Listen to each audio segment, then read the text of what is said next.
কাঁদার উপর কেঁদোর উপর ওই যে ছাই দিয়ে কেঁদোর উপর ছাই দিয়ে পেঁয়াজের দানা রোপণ করেছি।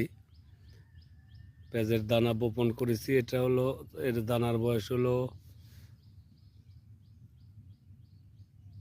12 দিন।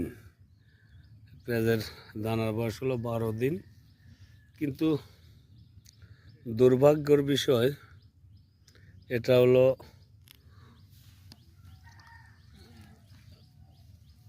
এই ছাই কম দেওয়ার কারণে এই যে মরে যাচ্ছে।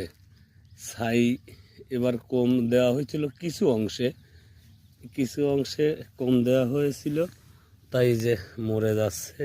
এই যে এই পাশ দিয়ে একটু ছাই কম হয়েছিল, যার কারণে এই যে অনেক দানা মরে গেছে। ওই